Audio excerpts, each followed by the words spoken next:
ನೀವೇನಾದರೂ 6ನೇ ತರಗತಿ, 7ನೇ ತರಗತಿ, 8, 9, 10ನೇ ತರಗತಿ ಪುಸ್ತಕವನ್ನು ಓದ್ತಾ ಇದ್ದೀರಾ? ಸಮಾಜ ವಿಜ್ಞಾನ ಟಿ.ಇ.ಟಿಗೆ ನೀವು ಓದಬೇಕಂತಂದ್ರೆ 8, 9, 10ನೇ ತರಗತಿಯ ಪುಸ್ತಕಗಳೇ ಜಾಸ್ತಿ ಪ್ರಶ್ನೆಗಳು ಬರೋದ್ರಿಂದ 6, 7ನೇ ತರಗತಿಯ ಪುಸ್ತಕಗಳಿಗೆ ಹೆಚ್ಚು ಕೂಡ ಅವಶ್ಯಕತೆ ಇಲ್ವಾ? ನಮಸ್ಕಾರ ಆತ್ಮೀಯ ಸ್ಪರ್ಧಾಕಾಂಕ್ಷಿಗಳೇ, ಮತ್ತೊಮ್ಮೆ ಎಜುಕ್ರಿಯೇಟಿವಿಟಿ ಯೂಟ್ಯೂಬ್ ಚಾನಲ್ಗೆ ಸ್ವಾಗತ ಸುಸ್ವಾಗತ. 2023ರ ಕರ್ನಾಟಕ ಟೀಚರ್ ಎಲಿಜಿಬಿಲಿಟಿ ಟೆಸ್ಟಿನ ಪೇಪರ್ 2ರ ಸಮಾಜ ವಿಜ್ಞಾನ ವಿಷಯಕ್ಕೆ ಸಂಬಂಧಪಟ್ಟಂತಹ 45 ಪ್ರಶ್ನೆಗಳೇನದಾವಲ್ಲ, ಯಾವ್ಯಾವ ಪ್ರಶ್ನೆಗಳು ಯಾವ್ಯಾವ ಪುಸ್ತಕದ ಹೆಚ್ಚಿನ ಭಾಗದಿಂದ ಯಾವ ಪೇಜ್ ನಂಬರ್ನಿಂದ ಯಾವ ರೀತಿಯಾಗಿ ಪ್ರಶ್ನೆ ಕೇಳ್ಯಾರ ಅನ್ನುವಂತಹ ವಿಧವಾದ ಮಾಹಿತಿಯನ್ನು ನಾನು ಇವತ್ತಿನ ಜೊತೆ ನಿಮ್ಮ ಹತ್ರ ಹಂಚ್ಕೊಳ್ಳಿಕ್ಕೆ ಬಂದಿದ್ದೀನಿ. ನೀವೇನಾದರೂ ಫಸ್ಟ್ ಟೈಮ್ ಎಜುಕೇಟಿವಿಟಿ ಭೇಟಿ ಕೊಡ್ತಾ ಇದ್ದರೆ ಈ ಕೂಡಲೇ ಸಬ್ಸ್ಕ್ರೈಬ್ ಮಾಡ್ಕೊಂಡು ಮುಂಬರುವ ಎಲ್ಲ ವಿಡಿಯೋಗಳಿಗೆ ಅಪ್ಡೇಟ್ ಆಗಿರಿ ಅಂತ ಹೇಳ್ತಾ ವಿಡಿಯೋನ ಪ್ರಾರಂಭ ಮಾಡೋಣ. 91ನೇ ಪ್ರಶ್ನೆ ತಾವು ನೋಡ್ತಾ ಇದ್ರಿ, ಯಜ್ಞ ಆಚರಣೆ ಕ್ರಮಗಳನ್ನು ವಿವರಿಸುವ ಭೇದದ ಭಾಗ. ಅದು 8ನೇ ತರಗತಿಯ ಭಾಗ 1ರ ಸನಾತನ ಧರ್ಮದ ಪೇಜ್ ನಂಬರ್ 34 ಬಂದಿದೆ. ಬಾಲರಾಮಾಯಣ ಮತ್ತು ಕರ್ಪೂರ ಮಂಜರಿಯನ್ನು ನಾವು ಸಾಮಾನ್ಯವಾಗಿ 9ನೇ ತರಗತಿಯ 6ರಿಂದ 14ನೇ ಶತಮಾನದ ಭಾರತದ ಪೇಜ್ ನಂಬರ್ 11ರಿಂದ ಬಂದಿದೆ. ಲಲಿತಾದಿತ್ಯ ಮುಕ್ತಾಪೀಡನ ಬಗ್ಗೆ ಮಾಹಿತಿಯನ್ನು ಒದಗಿಸುವುದು ನಾವು ಕಾಶ್ಮೀರದ ಕಾರ್ಕೋಟಕ ಸಾಮ್ರಾಜ್ಯ. ಈ ಒಂದು ಪ್ರಶ್ನೆಗೆ ಉತ್ತರ ಬಂದ್ಬಿಟ್ಟು ರಾಜತರಂಗಿಣಿ ಮತ್ತು ತಾರಿಕಿ ಹಿಂದ್. ಅದೇ ರೀತಿಯಾಗಿ ಬ್ರಿಟಿಷ್ ಈಸ್ಟ್ ಇಂಡಿಯಾ ಕಂಪನಿಗೆ ದಿವಾನಿ ಹಕ್ಕನ್ನು ನೀಡಿದವರು ನಾವು 10ನೇ ತರಗತಿಯ ಭಾರತಕ್ಕೆ ಯುರೋಪಿಯನ್ ಆಗಮನ ಎನ್ನುವಂಥ ಪಾಠದೊಳಗೆ ಕಾಣ್ತೀವಿ. ಇನ್ನು ಘಟನೆಗಳನ್ನು ಸರಿಯಾಗಿ ಕಾಲಾನುಕ್ರಮ ಬರೆಯಿರಿ. ನೋಡಿ, ಈಗ ಕಾಲಾನುಕ್ರಮದ ಮೇಲೆ ಸ್ವತಂತ್ರ ಹೋರಾಟದ ಮೇಲೆ ಪ್ರಶ್ನೆ ಬಂದೇ ಬರ್ತಾವ, ಅದು 10ನೇ ತರಗತಿ ಮೇಲೆ ಬಂದಿದೆ. ಇನ್ನು ಗುಪ್ತರದ ಸಾಮಾನ್ಯವಾಗಿ ಬೌದ್ಧ ವಿಹಾರ ಗುಹಾಲೆ ಕಂಡುಬರೋದು ಅಜಂತಾ ಎಲ್ಲೋರದೊಳಗೆ, ಇದನ್ನು ಕೂಡ 8ನೇ ತರಗತಿಯ ಭಾಗ 2ರೊಳಗೆ ಕಾಣ್ತೀವಿ. ಇನ್ನು 97ನೇ ಪ್ರಶ್ನೆ ಕನ್ನಡ ಭಾಷೆಯಲ್ಲಿರೋದು ಹಲ್ಮಿಡಿ ಶಾಸನ ಮತ್ತು ಹಲ್ಮಿಡಿ ಶಾಸನಕ್ಕೆ ಸಂಬಂಧಪಟ್ಟ ಇನ್ನೊಂದು ಹೇಳಿಕೆ ಕೊಟ್ಟಾರೆ. ಒಂದನೇ ಹೇಳಿಕೆ ಸರಿ ಐತಿ, ಬಟ್ 2ನೇ ಹೇಳಿಕೆ ತಪ್ಪಿದೆ. ಸೊ ಹೀಗಾಗಿ ನಾವು 8ನೇ ತರಗತಿಯ ಭಾಗ 2ರ ಪೇಜ್ ನಂಬರ್ 14 ಬಂದಿದೆ. ಆ್ಯಕ್ಚುಲಿ ಇದು ಕದಂಬ ಮಂಟನ ಸೇರಿದ ದೊರೆ ಮಯೂರ್ ಅವರನ್ನು ಸಂಬಂಧಪಟ್ಟಿಲ್ಲ ಕಾಕುಸ್ತವರಮನ ಆಡಳಿತಗಳು ರಚನೆ ಆಗಿದೆ ಅಂತ ಕಾಣ್ತೀವಿ. ಇನ್ನು 98ನೇ ಪ್ರಶ್ನೆ ಸಿಂಧು ಸರಸ್ವತಿ ನಾಗರಿಕತೆ ಮೇಲೆ ಬಂದೈತಿ. ಅಂದ್ರೆ ಈ ಏನು ಸಿಂಧು ಸರಸ್ವತಿ ಸಪ್ತ ಸಿಂಧು ನದಿಗಳೇನಿದ್ವಲ್ಲ, ಅದರ ಆ ನದಿಗಳ ಉಪ ಹೆಸರುಗಳನ್ನು ಹೊಂದಿಸಿ ಬರೆದು ಕೊಟ್ಟಾರ. ಅದು ಕೂಡ 8ನೇ ತರಗತಿಯ ಪುಸ್ತಕಗಳು ಕಾಣ್ತೀವಿ.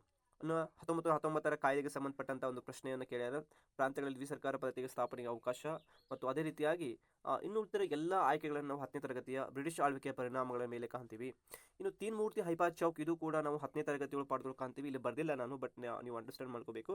10ನೇ ತರಗತಿಯೊಳಗೆ ಕಾಣ್ತೀವಿ. ಸಾಮಾನ್ಯವಾಗಿ ಇದನ್ನು ನಾವು ಏನು ಒಂದು ಬ್ರಿಟಿಷರು ಮತ್ತು ಏನು ಮೈಸೂರು ಒಡೆಯರು ಏನದಾರಲ್ಲ, ಮೈಸೂರು ಒಡೆಯರು ಬ್ರಿಟಿಷರಿಗೆ 2ನೇ ಮಹಾಯುದ್ಧದೊಳಗಡೆ ಏನು ಸಹಾಯ ಮಾಡಲಿಕ್ಕೆ ಕರ್ಕೊಂಡು ಹೋಗ್ತಾರಲ್ಲ, ಆ ಸಮಯದೊಳಗಡೆ ತೀನ್ ಮೂರ್ತಿ ಹೈಪಾ ಚೌಕನ್ನು ನಿರ್ಮಾಣ ಮಾಡೋದನ್ನು ಕಾಣ್ತೀವಿ ನಾವು ದೆಹಲಿ ಒಳಗಡೆ ಕೂಡ. ಇನ್ನು 2ನೇ ಆಂಗ್ಲೋ ಮೈಸೂರು ಯುದ್ಧ ಕೊನೆಗೊಂಡ ಒಪ್ಪಂದ, ಮಂಗಳೂರು ಒಪ್ಪಂದ, ಇದನ್ನು ನಾವು ಸಾಮಾನ್ಯವಾಗಿ ಕರ್ನಾಟಕ ಬ್ರಿಟಿಷ್ ಆಳ್ವಿಕೆ ಪ್ರತಿರೋಧಗಳು 10ನೇ ತರಗತಿಯ ಪುಸ್ತಕಗಳು ಕಾಣ್ತೀವಿ.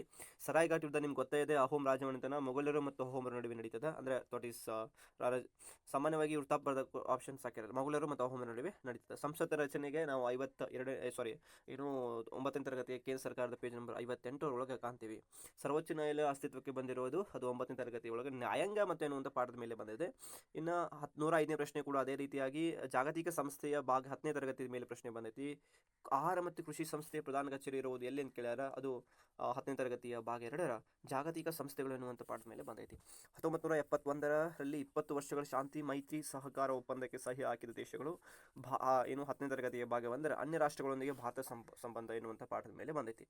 ಇನ್ನು ಅದೇ ರೀತಿಯಾಗಿ ನಾವು ಕೆಳಗಿನ ಹೇಳಿಕೆಗಳನ್ನು ಓದಿ ಸರಿಯಾದ ಆಯ್ಕೆಯನ್ನು ಮಾಡಿರಿ ಅಂತ ಕೇಳ್ಯಾರ. ಸೊ ಹೀಗಾಗಿ ನಾವು ಏನು ಮಾಡ್ಬೋದು, 9ನೇ ತರಗತಿಯ ಸಂವಿಧಾನದ ಪೇಜ್ ನಂಬರ್ 50ರಿಂದ ಬಂದಿದೆ. ಇನ್ನು ಅದೇ ರೀತಿಯಾಗಿ 109ನೇ ಪ್ರಶ್ನೆ ಕೂಡ ಅದೇ ರೀತಿಯಾಗಿ ಭಾರತ ಪೌರತ್ವ ಕಾಯ್ದೆ 1955 ಪೌರ ಮತ್ತು ಪೌರತ್ವ ಎನ್ನುವಂಥ 8ನೇ ತರಗತಿಯ ಭಾಗ 1ರ ಪುಸ್ತಕದಿಂದ ಬಂದಿದೆ. ಇನ್ನು 110ನೇ ಪ್ರಶ್ನೆ ಭಾರತದ ವಾಯುಪಡೆಗೆ ತರಬೇತಿ ನೀಡುವ ಪ್ರಮುಖ ಕೇಂದ್ರಗಳು. ಇದು 9ನೇ ತರಗತಿಯ ಭಾಗ 2ರ ದೇಶ ರಕ್ಷಣೆ ಎನ್ನುವಂಥ ಪಾಠದ ಮೇಲೆ ಬಂದಿದೆ. ನಾವು ಸಾಮಾನ್ಯವಾಗಿ ಜಿಯೋಗ್ರಫಿ ಒಳಗೆ ಕಾಣ್ತೀವಿ.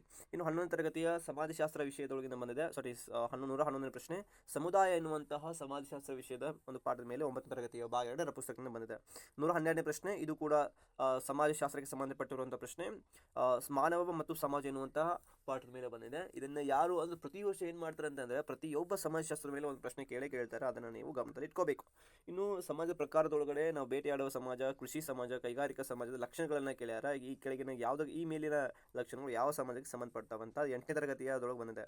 ಇನ್ನು 114ನೇ ಪ್ರಶ್ನೆ ಇದು ಕೂಡ 10ನೇ ತರಗತಿಯ ಸಾಮಾಜಿಕ ಸವಾಲುಗಳು ಎನ್ನುವಂತಹ ಪಾಠದ ಮೇಲೆ ಬಂದಿದೆ. ನೋಡಿ, ಈಗ 14 ವರ್ಷಕ್ಕೆ ಕಿರಿಯ ವಯಸ್ಸಿನ ಮಕ್ಕಳೊಂದಿಗೆ ಶಿಕ್ಷಾರ್ಹ ಅಪರಾಧವೆಂದು ಘೋಷಿಸುವ ಸಂವಿಧಾನ ವಿಧಿ ದಟ್ ಈಸ್ 21A ಅಂತ ನಾವು ಸಾಮಾನ್ಯವಾಗಿ ಕಾಣ್ತೀವಿ. ಸುಪ್ತ ಜ್ವಾಲಾಮುಖಿ ಉದಾಹರಣೆಗೆ ನಾವು 8ನೇ ತರಗತಿಯ ಶಿಲಾಗೋಳ ಎನ್ನುವಂಥ ಪಾಠದ ಮೇಲೆ ಉತ್ತರವನ್ನು ಕಾಣ್ತೀವಿ. 117ನೇ ಪ್ರಶ್ನೆ ಕೂಡ ಹಿಮನದಿಯು ಕಣಿವೆಯುದ್ದಕ್ಕೂ ದಡಗಳಲ್ಲಿ ಸಂಚಯನವಾಗುವ ಶಿಲಾವಸ್ತುಗಳನ್ನು ಹೇಗೆ ಕರಿತೀವಿ ಅಂತ ಹೇಳ್ತೀವಿ. ಇದು 8ನೇ ತರಗತಿಯ ಭಾಗ 1ರ ಶಿಲಾಗೋಳ ಎನ್ನುವಂಥ ಪಾಠದ ಮೇಲೆ ಬಂದೆ. ವಾಯುಮಂಡಲದ ಅತ್ಯಂತ ಕೆಳಪದರು ಪರಿವರ್ತನಾ ಮಂಡಲ, ಇದು ವಾಯುಗೋಳದೊಳಗೆ ಬರುವಂತಹ ಪದರಗಳು ಮಂಡಲಗಳು ಕಾಣ್ತೀವಿ. ಸಮಭಾಜಕ ವೃತ್ತದಿಂದ 50 ಡಿಗ್ರಿ ಕೊಂದು ದಕ್ಷಿಣ ಅಕ್ಷಾಂಶ ಒತ್ತಡ ಪಟ್ಟಿ ಏನಿದೆ ಅದನ್ನು ಹಾಗೆ 8ನೇ ತರಗತಿಯ ಭಾಗ 1ರ ವಾಯುಗುಳ ಎನ್ನುವಂಥ ಪಾಠದ ಮೇಲೆ ನಾವು ಕಾಣ್ತೀವಿ. ಈ ಕೆಳಗಿನ ಹೇಳಿಕೆಗಳನ್ನು ಓದಿ ಸರಿಯಾದ ಉತ್ತರವನ್ನು ಆಯ್ಕೆ ಮಾಡಿ ಬರೆಯಿರಿ. ಏಷ್ಯನ್ ಭೂರಾಶಿ ಒಳಗಡೆ ನೋಡಿ, ಪ್ರತಿ ವರ್ಷ ಒಂದು ಖಂಡದ ಮೇಲೆ ನಾವು 2ರಿಂದ 3 ಹೇಳಿಕೆಯ ಆಧಾರದ ಒಂದು ಪ್ರಶ್ನೆಗಳನ್ನ ಕಾಣ್ತೀವಿ, ಎ ಸರಿ, ಎ ಬಿ ಸರಿ ಅಂತ. ಕೊನೆಗೆ ನಾವು ಲಾಸ್ಟ್ ಅಂದರೆ 2024 ಒಳಗಡೆ ದಕ್ಷಿಣ ಅಮೆರಿಕದ ಬಗ್ಗೆ ನಾವು ಒಂದು ಕಾಣ್ತೀವಿ. ಈ ಸಲ ನಾವು ಯುರೋಪ್ ಬಗ್ಗೆ ಒಂದು ಕಾಣ್ತೀವಿ. ಮುಂದಿನ ಸಲ ಏಷ್ಯಾದ ಬಗ್ಗೆ ನಾವು ಕಾಣ್ಬೋದು. ರಾಕಿ ಮತ್ತು ಅಲಾಸ್ಕಾ ಪರ್ವತಕ್ಕೆ ಶ್ರೇಣಿಗಳಿರುವುದಲ್ಲಿ ನೋಡಿ, ಈಗ ಇದನ್ನು ಕೂಡ ನಾವು ಎಲ್ಲಿ 7ನೇ ತರಗತಿ ಖಂಡಗಳು ಎನ್ನುವಂಥ ಪಾಠದ ಮೇಲೆ ಕಾಣ್ತೀವಿ. ರಾಕಿ ಮತ್ತು ಅಲಾಸ್ಕಾ ಇದನ್ನು ನಾವು ಉತ್ತರ ಅಮೆರಿಕ ಖಂಡಗಳು ಕಾಣ್ತೀವಿ, ನಿಮಗೆಲ್ಲ ಗೊತ್ತಿದೆ.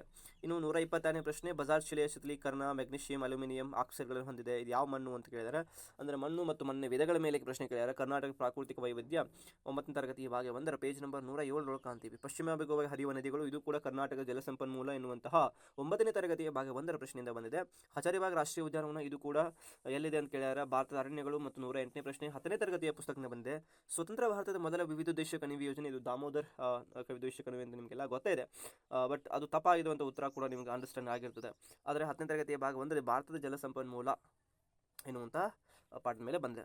ಇನ್ನು 126ನೇ ಪ್ರಶ್ನೆ, ಭಾರತಕ್ಕೆ ಯೋಜಿತ ಅರ್ಥವ್ಯವಸ್ಥೆ ಪುಸ್ತಕ ಬರೆದು ಸರ್ ವಿಶ್ವೇಶ್ವರ, ಇದು 10ನೇ ತರಗತಿಯ ಅರ್ಥವ್ಯವಸ್ಥೆ ಮತ್ತು ಸರ್ಕಾರ ಎನ್ನುವಂತಹ ಪಾಠದ ಮೇಲೆ ಬಂದೈತಿ. ಪುನರ್ ರಫ್ತು ವ್ಯಾಪಾರಕ್ಕೆ ಸಿಂಗಾಪುರ ಉದಾಹರಣೆ ಅಂತ ನಿಮಗೆ ಗೊತ್ತಿದೆ. ವ್ಯವಹಾರ ಅರ್ಥ ಮತ್ತು ಪ್ರಾಮುಖ್ಯತೆ ಎನ್ನುವಂಥ ಪೇಜ್ ನಂಬರ್ 116 8ನೇ ತರಗತಿ ಪುಸ್ತಕ ಬಂದಿದೆ.